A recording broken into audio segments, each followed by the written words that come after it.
Once upon a time, on the outskirts of a grand European city, there stood a colossal mansion hidden behind towering iron gates. The locals whispered about the mysterious man who lived there, Alejandro Duarte, a self-made millionaire known for his ruthless business strategies and cold heart. He was admired by many, feared by more, but truly known by none.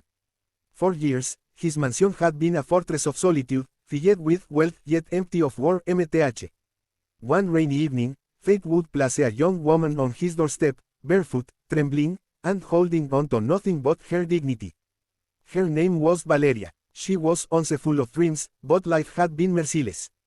After losing her parents at a young age and later her job at a small bakery, Valeria found herself on the streets, hungry, desperate, and burdened with the responsibility of caring for her infant brother, Mateo. She had no one left to turn to. The rain poured relentlessly as Valeria wrapped Mateo in her arms, whispering lullabies to calm his cries. The baby's hunger was unbearable, and her own stomach had not tasted a proper meal in days. As she passed the iron gates of the Duarte mansion, she stopped, staring at the grand estate that seemed unreachable, like a world forbidden to people like her. But desperation has a power stronger than fear. Summoning the last ounce of courage, she pushed the gates open just enough to slip inside, walked across the cobblestone courtyard, and fell to her knees before the imposing man who had just stepped out of his black luxury car. Alejandro Duarte, dressed impeccably in a dark suit, frowned when he saw her kneeling there, soaking wet and clutching a baby. His first instinct was to call security, to throw her out like any other beggar daring to trespass on his property. But before he could speak, Valeria lifted her teary eyes and whispered the words that would change both their lives forever. Puedo limpiar tu mansión a cambio de una comida. The simplicity of her request stunned him. She was not asking for money, not begging for pity, just a chance to earn a meal. Alejandro's gaze hardened as he studied her. Her dress clung to her skin from the rain, her hair tangled, her lips pale. Yet, behind the exhaustion in her eyes, he noticed something rare, a spark of dignity, a refusal to surrender completely to misery. "Why my mansion?" he asked coldly, his voice echoing in the vast courtyard. Valeria swallowed her fear. "Because it's the biggest house I've seen, señor. And maybe, the only place where my brother and I can find kindness." For a long moment, silence filled the air, broken only by Mateo's soft cries. Alejandro should have walked away. After all, he was a man who had built walls around his heart, who never let strangers cross into his world. But something in Valeria's trembling voice, something in the way she still held her head high despite her desperation, made him hesitate. Against all logic, he extended his hand to her. "Get up," he said. "If you want to clean, you'll clean. If you want food, you'll eat. But in my house, nothing comes without discipline." Valeria nodded eagerly, tears streaming down her face as she clutched his hand. "Gracias, señor, gracias." That night, Valeria entered the Duarte mansion not as a guest, not as a thief, but as a servant by choice. Alejandro led her to the grand kitchen, where the aroma of roasted chicken filled the air. She could barely contain her hunger as the staff placed food before her, but instead of devouring it, she fed Mateo first, ensuring her brother's tiny stomach was satisfied before she took a single bite. Alejandro, standing in the shadows, watched this scene unfold with a strange tightness in his chest. He had witnessed countless people grovel for his wealth, manipulate for his favor, or betray him for power. Yet this fragile young woman, soaked in rain and stripped of everything, still carried herself with a nobility he could not explain. That night, Valeria and Mateo slept in a small servant's room at the back of the mansion. She lay awake for hours, whispering prayers of gratitude, unaware that Alejandro, in his own chambers, could not stop replaying her words in his mind. "Puedo limpiar tu mansión a cambio de una comida." He told himself she was just another beggar, another responsibility he didn't need. But deep down, something had shifted. The fortress of Alejandro Duarte had been breached, not by force, but by sincerity. Little did either of them know, this was only the beginning of a story that would unravel secrets, awaken emotions long buried, and challenge the very definition of love and survival. Dear viewers, if this story has already touched your heart, imagine what awaits in the next chapter. Do not miss the continuation of Valeria and Alejandro's journey, filled with twists, pain, and hope. And if you want to keep discovering such powerful stories with us, make sure to subscribe to this channel right now, because the next chapter will take your breath away. The next morning, the golden rays of the sun broke through the tall glass windows of the Duarte mansion, painting the marble floors with war mth. For Valeria, it felt almost unreal to open her eyes and see a roof over her head, even if it was only the servants' quarters. She carefully laid Mateo on the small cot, brushed her tangled hair with her fingers, and reminded herself that she was here by choice. She would clean, she would work, she would prove her worth. When she stepped into the hallway, she found Alejandro already waiting, his posture as commanding as the mansion itself. Studied her silently, as if calculating every weakness, before handing her a bucket and cloth. You wanted work, he said simply. Then you'll have it. Valeria lowered her head in respect, took the tools, and began rubbing the floors of the grand entrance. The marble was so polished that she could see her reflection, a stark reminder of how far she had fallen. Yet with each stroke, she whispered silently, "This is for Mateo. This is for our survival." Hours passed, her hands raw and blistered, but she never once complained. The mansion staff whispered among themselves, surprised by her determination. Most who came here begging for help were either thrown out or fled when faced with the cold indifference of Alejandro Duarte. But Valeria, she endured. Alejandro pretended not to notice, but behind his sharp gaze, something stirred.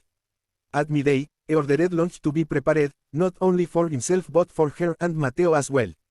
When Valeria entered the dining hall, holding her brother in her arms, she hesitated at the sight of the long oak table, the silver cutlery, the chandeliers above.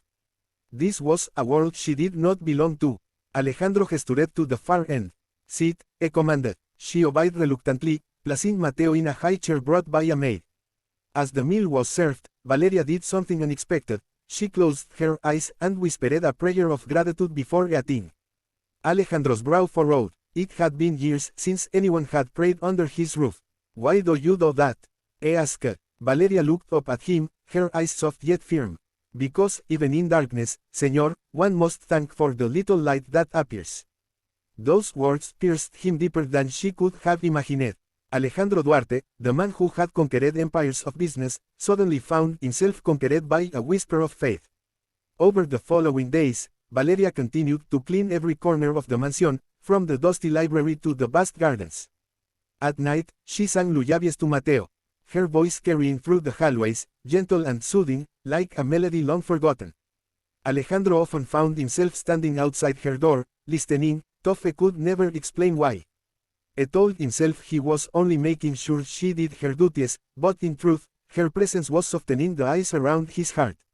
One evening, after an exhausting day, Valeria collapsed while rubbing the grand staircase. Alejandro rushed to her side instinctively, catching her before she hit the floor. Her face was pale, her body trembling from fatigue and hunger. "Why didn't you say anything?" he asked, his voice rough with concern. Valeria tried to smile through her weakness. "Because I promised I'd work for the food, not take it for free." For the first time in years, Alejandro felt a sting in his eyes, a sensation he had long buried, compassion. He carried her in his arms, ordering the staff to prepare a room in the main wing for her and Mateo. "From now on," he said fiercely, "you will not starve. You will work, yes, but you will also live." Valeria's lips trembled. "Why are you helping me, Señor? You owe me nothing." Alejandro hesitated, then answered in a low voice, "Because you remind me of someone I lost a long time ago." Valeria didn't press further, but in her heart, she sensed there was more to Alejandro Duarte than the world knew. Days turned into weeks, and slowly, an unspoken bond formed between them. Valeria's laughter, rare but genuine, began to echo in the cold mansion halls. Mateo's giggles brought a warmth no fire could provide. Alejandro, once consumed only by business and ambition, found himself drawn to the simplicity of their presence. He even began spending time with Mateo, lifting the baby into his arms, a coward at first but gradually with tenderness. The staff could hardly believe their eyes. Alejandro Duarte, the untouchable millionaire, was smiling. Yet, shadows of the past are not so easily erased. One night, as Alejandro and Valeria spoke in the library, she asked softly, "Why do you live alone in such a big house?" He looked into the flames of the fireplace, his jaw tight. "Because love has only ever brought me pain. My fiancé left me when I was building my empire. She said he cared more about money than her. Since then, he decided he needed no one. Valeria listened in silence, her heart aching for the man behind the armor. Maybe, she whispered, you were just waiting for the right kind of love, the kind that doesn't want your money, only your heart. Alejandro turned to her, their eyes meeting in the flickering light. For the first time in years, he allowed himself to feel vulnerable, to let down the walls that had protected him but also imprisoned him. As days continued, the inevitable happened. Alejandro began to fall for Valeria, not for her beauty, though she had it, but for her strength, her selflessness, her unwavering devotion to her brother. She, too, found herself drawn to him, though she fought it, fearing that crossing that line would shatter the fragile miracle life had given her. One stormy evening, Valeria stood by the window, watching the rain. Alejandro approached, his voice low. Do you regret coming here? She turned to him, tears in her eyes. No, señor, because here, he found kindness where he least expected it. He stepped closer, his hand brushing against hers. Valeria, you've given life to this house again. You've given life to me.